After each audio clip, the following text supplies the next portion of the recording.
So the SDGs exist because there are serious problems in the way we run our societies. Otherwise, we wouldn't need them. If we don't act, those problems are not going to go away. They will actually just get worse.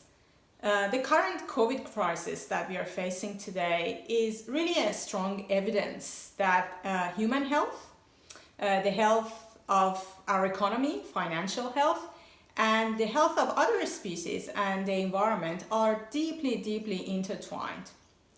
The SDGs basically say the same thing, that these three aspects of our lives are really intertwined. The mainstream public and political debate in Australia has often revolved around trade-offs, as if we really have to choose between a good economy and a cleaner environment, as if we have to choose between renewables and affordable and reliable energy.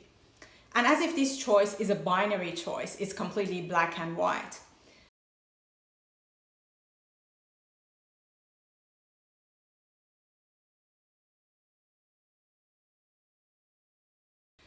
So this role involves working with an interdisciplinary group of scientists from different parts of the world to provide a scientific assessment of how we are progressing on the Sustainable Development Goals. And also, how can we effectively unlock transformative change for achieving the SDGs by 2030?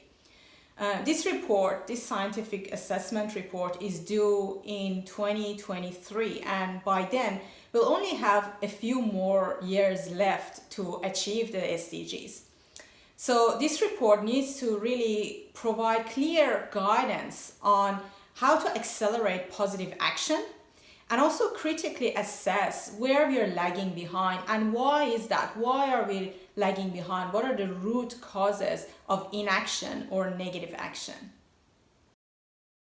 So the SDGs are a global framework, but we cannot achieve them unless different levels of government, but also different actors in society meaningfully engage with them. We need governments to put in place policy and regulations that can enable SDG action. They need to send a very strong signal to different actors in society that we are really serious in terms of these goals and that we are going to head into the future in a way that is economically viable but also environmentally sustainable. We also need governments to invest in research and research infrastructure as well as innovation initiatives that can help us address some of the complex challenges we face in this journey. But there's also a role for different actors in society. We also need businesses to invest in integrated solutions that can achieve the SDGs.